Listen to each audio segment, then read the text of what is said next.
In this video, we are going to cover how to choose violence, perceive the invisible, seize the day,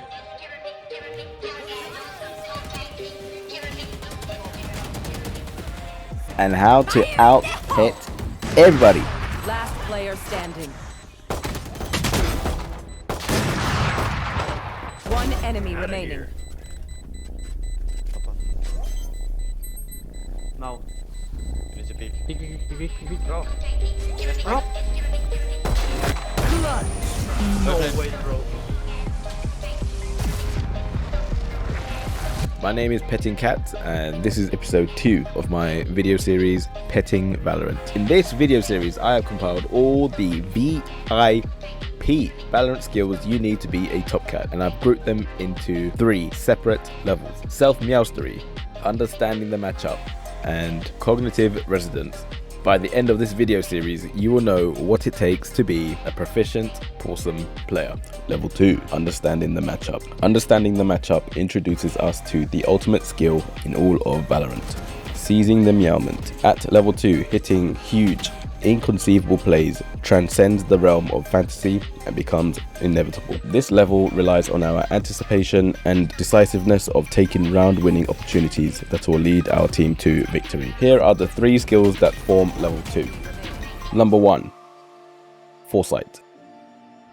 Foresight involves thinking ahead to gain insight on the future. By using VIP skill number 3, System Knowledge, we are able to keep track of the current sitrep and evaluate the information that has been exchanged between our team and the enemy. By inferring the information collected, we are able to anticipate what can and cannot happen next. The best players are exceptionally perceptive and are able to anticipate the opponent's intentions at a significantly faster rate than the majority of players. I am going to show you some clips where we can see how I have inferred some possibilities from the information I have gathered. I've colored my Foresight in blue text, intuition in yellow, and the action I've taken in red.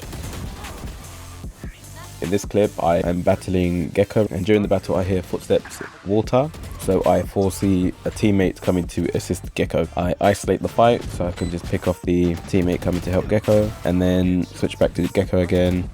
Catch him on the dink, he's weak, he's scared. I'm weak as well, but I'm not acting like it. Deny the right side of the mounds. I force him out, I foresee him coming out of there, and I know I just have to hyper focus here and just micro flick. Okay, in this clip, take some damage and I'm low now. I'm telling the Sky here, just take my Vandal, I'm low. I decide to hold the shotgun at this angle. So I look at the minimap and I see Gecko pushing. I'm about to whack him like a stray cat. However, it seems my Foresight was wrong, because he must have backed away from his own molly and the range was wrong, and fortunately I got scratched, I got hissed at, and that cat never wants to see me again.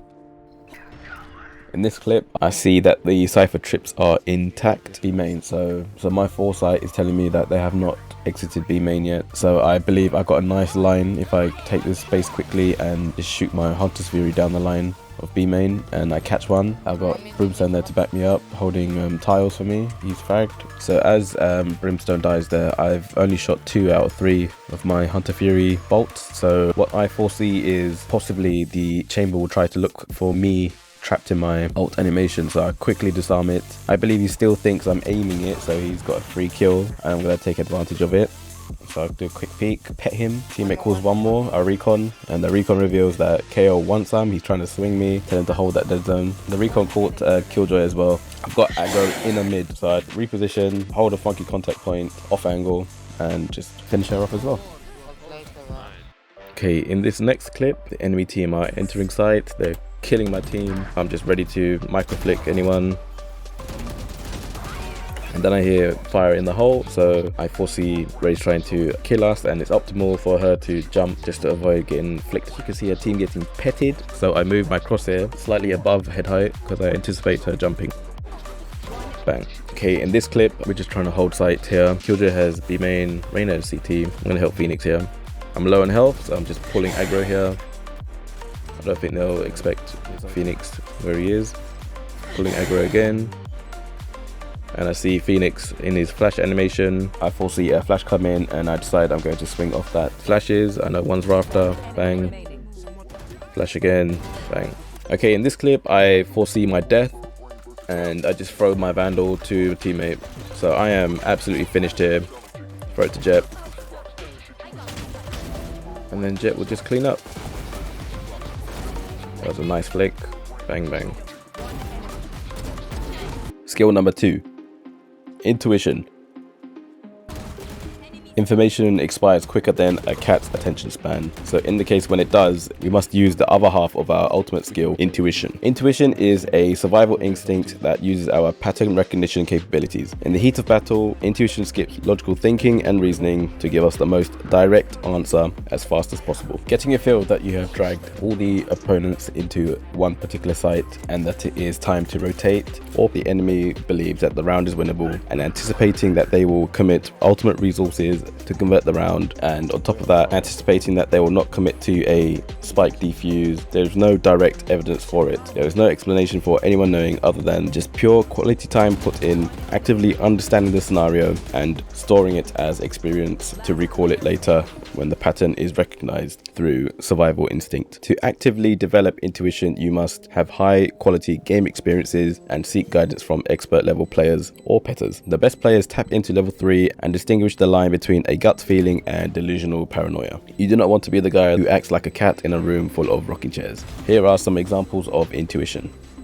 In this clip I am just blasting away, do as much damage as I can, see what happens.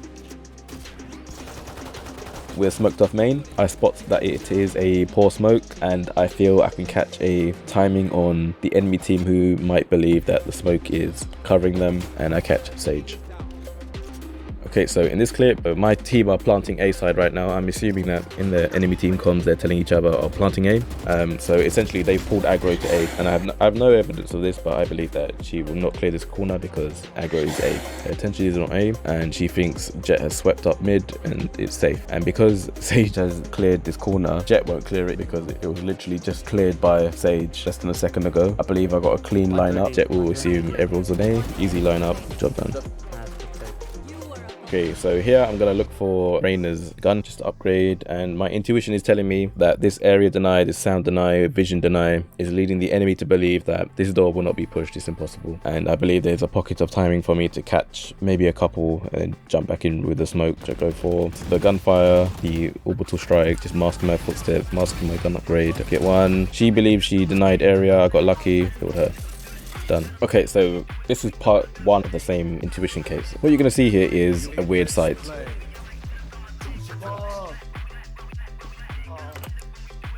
Oh my god, I'm so fast. What the frick? Okay, so if you see this, this is a rare sight. This is a high IQ player. This is an Astra holding an operator. Okay, so I immediately know this is a weird player, and for me, weird is the biggest compliment you can get because you can't anticipate weird. So with that information, we're gonna go to the main clip now. Okay, so this is the main clip. We're just pushing main. Give you a bit of background on this. So Astra has never smoked main because she plays B, and I'm just thinking she's never done it this quick, never done it this deep. Something's up here. I called it. It might be shotgun and smoke. And she's there. Okay, I just want to add, me being suspicious of Astra's weirdness is actually also part of level 3, where you play the player, you play mind games, and yeah, I was right, but it is overall intuition. I haven't actually manipulated her perception, so this is borderline level 3. Okay, so here's a bit of incorrect intuition. So we just instantly killed 3, right? And the usual formation is 2 1 2, or in this map maybe, you know, 1 1 1 1, yeah, but you get the point. You don't get 3 on A straight away, and we ran instantly. So I'm thinking site's clear, let me go to their spawn, catch a few people. I was wrong, there's one in the smoke. Okay, so in this next clip I just push mid. I discover they are pushing C, so I push for flank and I have a battle with Omen. And now you'll see that Sova he started shooting his ultimate at C, and now he's diverted his attention to me. He's ulting his own spawn. I'm the only one in spawn, so he must be firing at me. I turn this corner here.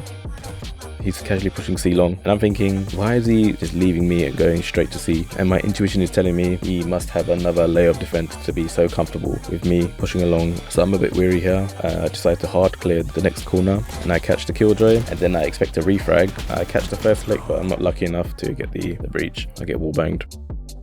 Okay, here's another intuitive round, the most clowniest round you'll ever see in your life. So it's a Sage all right, and teammate just spots a gap, goes for a little peek, a cheeky peek.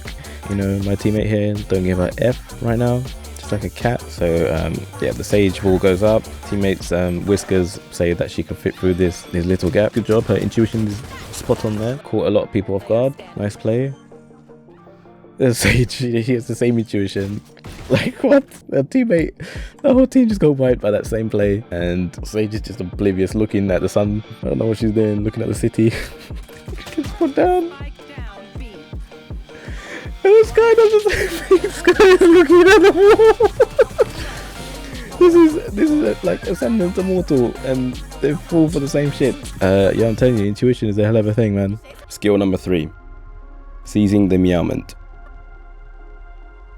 The skill can get so complicated, like when you're stuck in one of those arguments where you theorize all the possible outcomes and produce a butterfly effect flowchart. There are endless possibilities, but we have to commit to one. It is meow or never, and we have no time for caution. The future is uncertain, however, you must abandon your doubt of what if and live in the present moment. All 3 levels of petting Valorant lead to Carpe Diem, and the reason why it is the most interesting and complex skill is because there is no right or wrong answer. All that matters is the last petter standing. We will only be able to choose what appears to be the best option to us, and the depth of ingenuity we have in our opportunities are forged by our skills, our confidence, our problem-solving abilities, problem avoidance, wisdom, understanding, perception, mental maturity, playfulness, adaptability, and our life experiences. Our VIP skills from level 1 take full responsibility for the successful conversions of the actions required for our opportunity. They are usually playing to frag, cashing out on 2 or more opponents to gain more information, contain the enemy, take territory,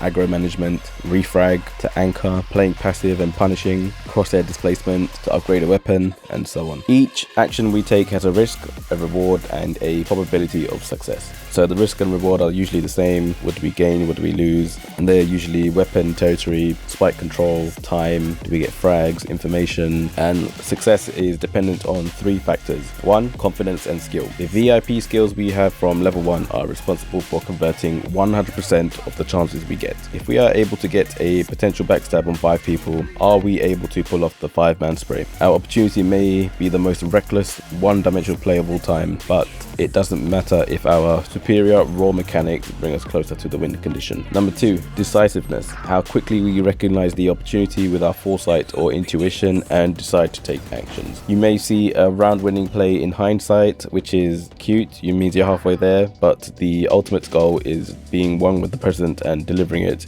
right here, right meow. Number 3 is how well we disguise our intentions and reduce the chances of the enemy anticipating our play, which is basically the entirety of level 3 and will be discussed in episode 3. At higher ranks, mechanics are nearly equal and the enemy's perception is sharp. So the only way our opportunity will flourish is with mind games. Okay, so from the 3 attributes, risk, reward, and success, we can quickly take a moment to form a risk matrix and ask ourselves the most important question. Does this action feel right? If you don't feel like you can get away with it, you probably won't.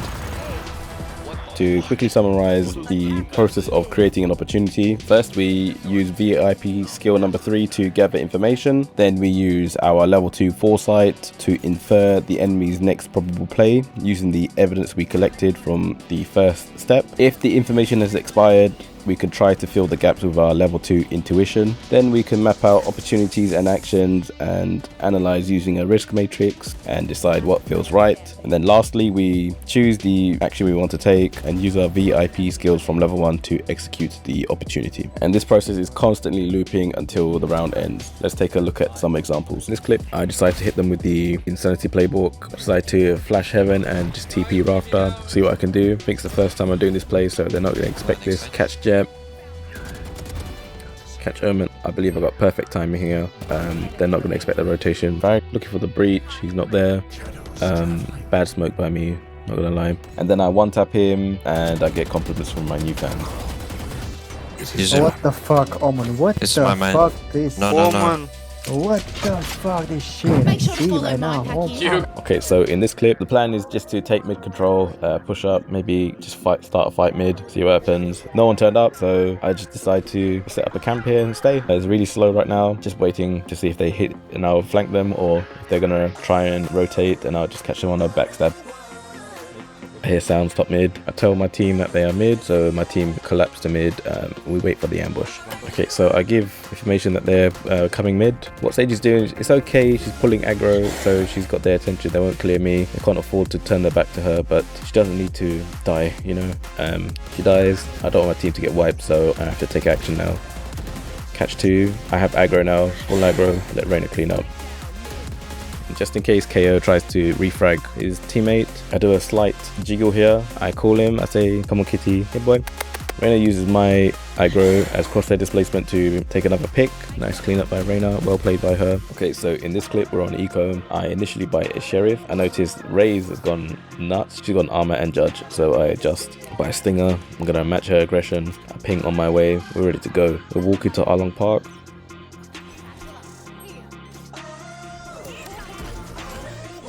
Nice kill by Raze. I know there's a gun upgrade for us, but I want to close this corner as quickly as possible because I understand that this range, this weapon, I have a higher chance to win. Pick up the gun upgrade, clear. Don't hesitate to res the Raze here because she has the gun. We have good odds here, 5 versus 3, 5 versus 2, and then we just clean up. Easy.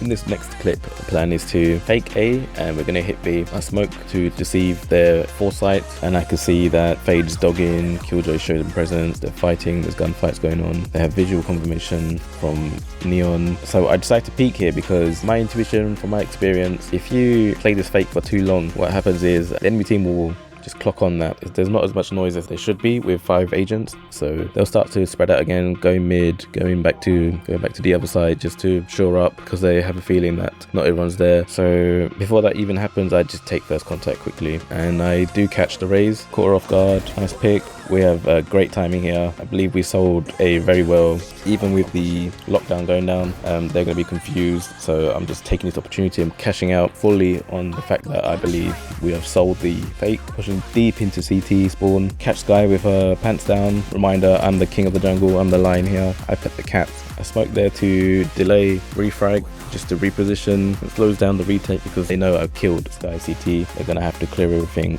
but I'm just backing off, playing time here. And that's it, job done. That's all it takes to win a round. Look at this guy. He's absolutely mad. He has no idea. Like, he has no idea what hit him.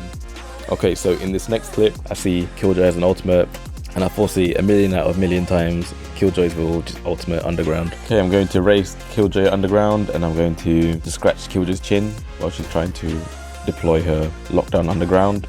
I could see that no one anticipated me from the lack of presence. Arcade, or with her knife is still out. I decided to kill one more before I destroy the lockdown, just so I can capitalize on the enemy not anticipating my play. Okay, so in this next clip, the team opts to half buy. I just buy a Vandal because I can afford next.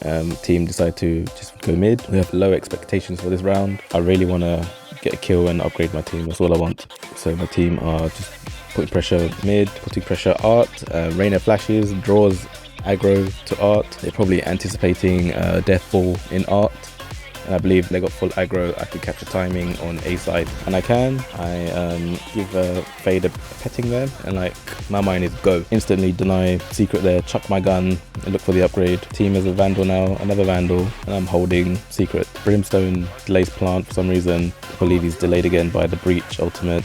Not looking likely that the spike is going down, so I decide I have to take action. But so Brimstone buys time with the ultimate. He denies the area, has time to plant. That ultimate just pulls aggro. Spike plant pulls aggro. It's perfect for me to get this chamber. A horrible fight, don't look at him. Turn a low expectation round into a win. Most of that was Brimstone's work, to be honest, but yeah. Last clip, I just want to bring home the risk-taking aspect of seizing the Meow-ment. I've only got a classic here, classic no armor, full util, but it's the kitten viper variant, so I'm feeling good. I'm gonna pet these fools. I hear the stim beacon, I hear the gunfire, and I know it's go time for them, so it's go time for me. I'm gonna use the sound to mask my footsteps. Pet Reyna, give her some belly rubs and scratch her chin there. Continue the push. I want Reyna's gun right now. Jet kindly smokes smokes for me, so I grab it. Thank you. And because there's so much gunfire, Brim doesn't hear my footsteps. Don't hesitate to ulti.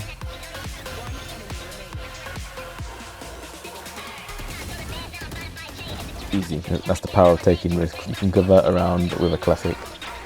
Okay, so in summary of level 2, understanding the matchup, we have highlighted 3 skills to assist us in making decisive round-winning decisions: Foresight, Intuition, and Seizing the Meow-ment. These skills allow us to anticipate the enemy's next play and allow us to formulate opportunities to take action and gain advantages. Level 2 will help create opportunities, but the success of these plays come from our level 1 VIP skills, our quick-witted and fearless decisiveness, and our ability to play the game within the game at level 3. The greatest skill in all of Valorant is Seizing the Meow-ment, and it scales massively with experience. As we meow-chore in Valorant, we will witness unfathomable high-risk, high-reward actions, and that knowledge becomes a part of us. We will anticipate the unpredictable, and our actions will go beyond opponent comprehension. And make no mistake about it, you're going to fail a lot, but this time it is different. Your intentions are so outrageous and yet so direct, the opponents will have no choice but to devote more resources towards getting you. And this is a welcome failure because they acknowledge you as the formidable top petter, and you will know without a doubt this positioning and this timing will be round winning. You must practice seizing the opportunities. Failure is okay, but letting opportunities go to waste is the most unforgivable thing you can ever do to yourself. Never let doubt be your ante. Level 3 cognitive resonance is the finishing stage of seizing the Meow-ment, and we'll cover that in the next video. With experience, we are essentially putting repetitions into a moment. Repetition is the mother of skill, and the more you put yourself in high risk, rare situations, the more confident you will be. Not every opportunity has to be the most grandest dramatic finale. Even the small rewards like getting a rifle weapon upgrade can snowball into a huge turnabout. And be stoked about this as well. You intended for this play to happen, right? You already knew this would be the outcome. You've done it 100 times before. Believe in it and compound that result into the next opportunity and take the round all the way to the win. With experience, you will ask yourself more intricate questions, find answers, and implement them into your ever-growing playbook. This will bring you closer to being a proficient, awesome player. In episode 3, we are going to look at level 3, cognitive resonance, which is the final stage of seizing the Meow-ment, where we are going to learn how to seduce, manipulate, and guide the flow of battle to favor our wager. In the next video, I am going to show you the Way of the Meowster, the aim routine that will get you to never doubt your aim again. And through your strong, unconquerable self-belief, the plethora of inconceivable Meow-ments will open up exponentially. If you found this video helpful or entertaining, give me a like, and I will catch you later.